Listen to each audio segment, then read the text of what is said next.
Hi guys, Bigg Boss Malayalam season 7 നാളത്തെ promo വന്നിട്ടുണ്ട്. നാളത്തെ പ്രൊമോയും കയ്യാങ്കളി തന്നെയാണ്. നല്ല അടിപൊളി ഒരു പ്രൊമോ തന്നെയാണ്. തുടക്കം അനീഷാണ് തുടങ്ങുന്നത് കേട്ടോ. കിച്ചൺ ഏരിയയിലാണ് സംഭവങ്ങൾ നടക്കുന്നത്. അപ്പം അനീഷിൻ്റെ അടുത്ത് ആര്യൻ പറയുകയാണ്, സ്റ്റീൽ പാത്രങ്ങളും മറ്റേ സ്റ്റീൽ കപ്പുകളൊന്നും ഓവനിൽ വയ്ക്കരുത്, അത് പൊട്ടിത്തെറിക്കും എന്ന് പറയുകയാണ്. അപ്പോൾ അനീഷ് പറയുകയാണ്, ഇത്ര ഡ്രാമാറ്റിക്കായിട്ട് പറയേണ്ട കാര്യമൊന്നുമില്ല, പൊട്ടിത്തെറിച്ചോട്ടെ, എൻ്റെ തല തന്നെ പൊട്ടിത്തെറിച്ചോട്ടെ എന്ന് പറഞ്ഞിട്ട് അനീഷ് അവരായിട്ട് ഒരുമാതിരി ചൊറിയുന്ന രീതിയിലാണ് സംസാരിക്കുന്നത്. എൻ്റെ തല തന്നെ പൊട്ടിത്തെറിച്ചോട്ടെ എന്ന് പറയുകയാണ്.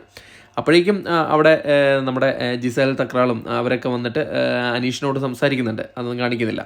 അപ്പം അവർ സംസാരിച്ചുകൊണ്ടിരിക്കുമ്പം നമ്മുടെ ബിന്നി വരികയാണ്. ബിന്നി വന്നിട്ട് പറയാണ്, ബിന്നി വരുമ്പം നീ എന്തിനാണ് ഇവിടെ വന്നതെന്ന് അനീഷ് ചോദിക്കുകയാണ്.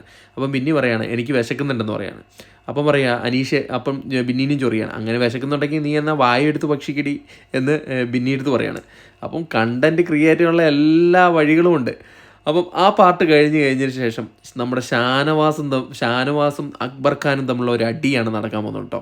അത് എന്തിൻ്റെ റീസൺ കൊണ്ടാണ് നടക്കുന്നതെന്നും അറിയില്ല. നമ്മുടെ ഷാനവാസ് അവിടേക്ക് ചെല്ലുമ്പോൾ അക്ബർ ഖാൻ പറയുന്നുണ്ട്, നിങ്ങൾ ഈ ടീമിലുള്ളല്ലോ, നിങ്ങൾ ഇങ്ങോട്ട് വരരുതെന്ന് പറയാണ്. അപ്പം നമ്മുടെ ഷാനവാസ് പറയുന്നുണ്ട്, ഞാൻ ക്യാപ്റ്റനാണ് എന്ന് പറയാണ്. അപ്പോൾ അതിലേക്ക് ആര്യനും വരുന്നതാണ്, കാരണം ആര്യൻ അക്ബറിൻ്റെ ടീമാണല്ലോ. അപ്പോൾ ആര്യനും കൂടെ വരുന്നുണ്ട്. അവർ തമ്മിലുള്ള ഫൈറ്റാണ് നടക്കുന്നത്. മുട്ടിയില്ല എന്ന് പറഞ്ഞുള്ള രീതിയിലുള്ളൊരു ഫൈറ്റാണ് കാണിക്കുന്നത് കേട്ടോ. എന്തായാലും നാളെയും അടി നടക്കുന്നുണ്ട്. ബിഗ് ബോസിന് കണ്ടന്റ് ഇല്ല എന്ന് പറയുന്നതിന് നല്ല കിടു കണ്ടന്റ് ആയിരിക്കും നാളെയും കൊടുക്കുന്നതെന്ന് തോന്നുന്നു. അപ്പോൾ അടുത്തൊരു വീഡിയോ ആയിട്ട് കാണുന്നത്. Tata bye.